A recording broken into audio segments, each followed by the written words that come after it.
Hello friends, welcome to mega classroom. इस video का हमारा टॉपिक है कंस्ट्रक्शन ऑफ अंडरग्राउंड केबल।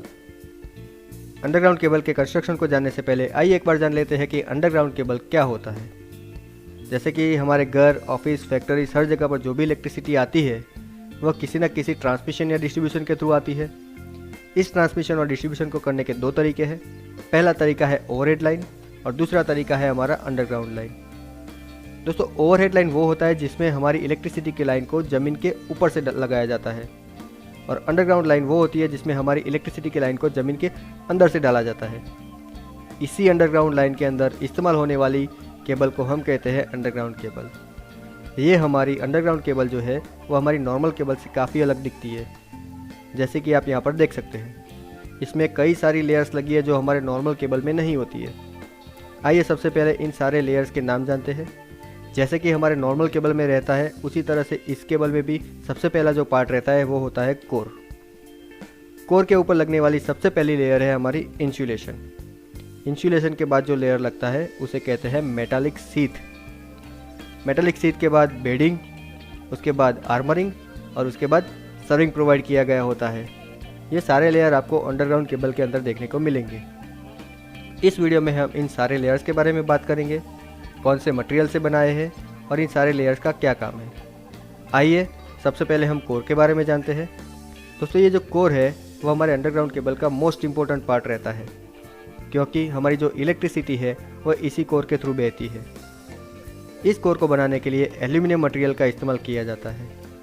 दोस्तों, एल्यूमिनियम की कई सारी तारों को, पतली पतली तारों को एक साथ इकट्ठा करके एक कोर बनाया जाता है। हमने यहाँ पर 3 कोर दिखाई है।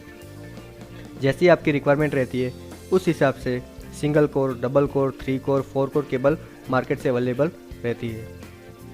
दोस्तों, कोर की थिकनेस की बात करें, कोर की मोटाई की बात करें, तो कोर की थिकनेस और मोटाई जो है वह अंडरग्राउंड केबल के एम्पियर रेटिंग पर डिपेंड करती है। अगर अंडरग्राउंड केबल का एम्पियर रेटिंग ज़्यादा होगा तो कोर की थिकनेस ज़्यादा होगी, अगर एम्पियर रेटिंग कम होगा तो कोर की थिकनेस कम होगी। कोर के ऊपर लगने वाली सबसे पहली लेयर जो है उसे हम कहते हैं इंसुलेशन। दोस्तों, इंसुलेशन का मेन काम है हमारी जितनी भी कोर रहती है उन सबको आपस में एक दूसरे से अलग रखना, ताकि हमारी जो कोर है वो आपस में एक दूसरे के साथ शॉर्ट सर्किट ना हो जाए। इंसुलेशन को बनाने के लिए XLPE, इथिलीन प्रोपिन रबर और मिनरल कंपाउंड जैसे मटेरियल का इस्तेमाल किया जाता है। दोस्तों, इंसुलेशन की थिकनेस की बात करें तो इंसुलेशन का थिकनेस वोल्टेज लेवल पर डिपेंड करता है। हमारा अंडरग्राउंड केबल जितने वोल्टेज लेवल पर रेटेड होगा उस हिसाब से इंसुलेशन का थिकनेस होगा। वोल्टेज लेवल जितना ज़्यादा होगा इंसुलेशन की थिकनेस ज़्यादा होगी, वोल्टेज लेवल कम होगा इंसुलेशन की थिकनेस कम होगी। इसके बाद जो नेक्स्ट हमारा लेयर आता है वो होता है हमारा मेटालिक सीथ। दोस्तों, मेटालिक सीथ जो है वो नॉर्मली लीड और एल्यूमिनियम जैसे मटेरियल से बनाया जाता है।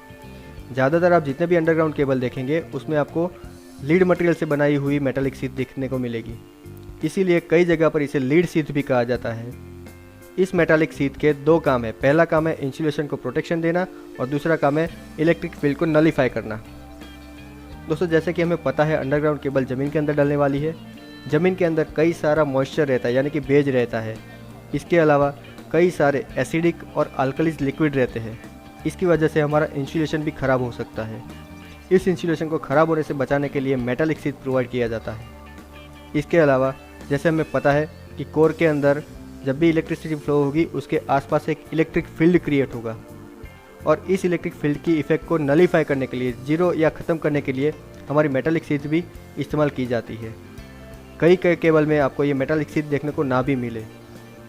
इसके बाद नेक्स्ट जो लेयर हमारा रहता है उसे हम कहते हैं बेडिंग। दोस्तों, ये जो बेडिंग है मेनली प्रोवाइड किया जाता है मेटालिक सीथ के प्रोटेक्शन के लिए। ये हमारी मेटालिक सीथ को मैकेनिकल प्रोटेक्शन देता है। इसके अलावा हमारा जो मेटालिक सीथ है वो मेटल से बना हुआ है, और हमारे जो अंडरग्राउंड केबल जो है वो ज़मीन में डलने वाला है। ज़मीन का जो बेज वगैरह रहता है, मॉइस्चर रहता है, उसकी वजह से हमारे मेटालिक सीथ में जंग लग सकता है, यानी कि कोरोजन हो सकता है, और उसकी वजह से हमारा मेटालिक सीथ जो है वो ख़राब हो सकता है। इसीलिए एक बेडिंग का लेयर दिया जाता है जो कि फाइबरस मटेरियल जैसे कि जूट और हेजिसन टेप जैसे मटेरियल से बेडिंग बनाया जाता है, और उसका एक प्रोटेक्शन लेयर मेटालिक सीथ के ऊपर प्रोवाइड किया जाता है। इस बेडिंग की वजह से मेटालिक सीथ को मैकेनिकल प्रोटेक्शन भी मिलता है। नेक्स्ट जो लेयर रहता है हमारा बेडिंग के ऊपर, उसे कहते हैं हम आर्मरिंग। दोस्तों आर्मरिंग जो है वो जीआई मटेरियल से बनाया जाता है और आर्मरिंग बनाने के लिए जीआई का वायर या जीआई की स्टील टेप इस्तेमाल की जाती है, जैसे कि आप इमेज में देख सकते हैं। इसका मेन जो इस्तेमाल है वो हमारे अंडरग्राउंड केबल को मैकेनिकल स्ट्रेंथ प्रोवाइड करने के लिए है।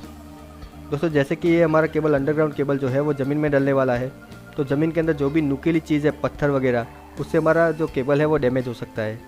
इसके अलावा जब भी कोई खुदाई काम का होता है चालू, तो उस वक्त हमारा जो भी टूल है वो इस केबल पर लगेगा तो वो हमारा केबल भी डैमेज कर सकता है। इसके लिए डायरेक्ट हमारा केबल डैमेज ना हो, इसके लिए एक आर्मरिंग प्रोवाइड किया जाता है जो कि गैल्वेनाइज्ड स्टील के वायर या स्टील टेप से बनाए जाते हैं।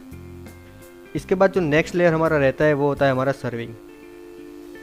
दोस्तों ये जो सर्विंग है वो हमारे आर्मरिंग को प्रोटेक्शन देता है। दोस्तों हमारा आर्मरिंग जो है वो जीआई मटेरियल से बना है और हमारे ज़मीन के अंदर जो बेज रहता है उससे हमारा आर्मरिंग भी ख़राब हो सकता है, उसमें भी जंग लग सकता है। इसीलिए एक सर्विंग का लेयर्स दिया जाता है जो कि सेम बेडिंग जैसे मटेरियल से बनाया जाता है, फाइबरस मटेरियल होता है जैसे कि जूट। ठीक है, तो ये सारे जो लेयर हमारे रहते हैं अंडरग्राउंड केबल के अंदर वो मैकेनिकल स्ट्रेंथ प्रोवाइड करते हैं, प्लस हमारे जितने भी लेयर्स हैं वो एक दूसरे को प्रोटेक्शन देते हैं। इस तरह से हमारा जो अंडरग्राउंड केबल है वो स्ट्रॉन्ग बनता है और हमारा जो केबल है वो डैमेज होने से बचता है और लॉन्ग टाइम तक हम इसे ज़मीन के अंदर डाल के हम जो भी इलेक्ट्रिसिटी का, ट्रांसमिशन का या डिस्ट्रीब्यूशन का काम है वो आसानी से कर सकते हैं। तो इस तरीके से पूरा जो हमारा कंस्ट्रक्शन होता है अंडरग्राउंड केबल का वो कंप्लीट होता है।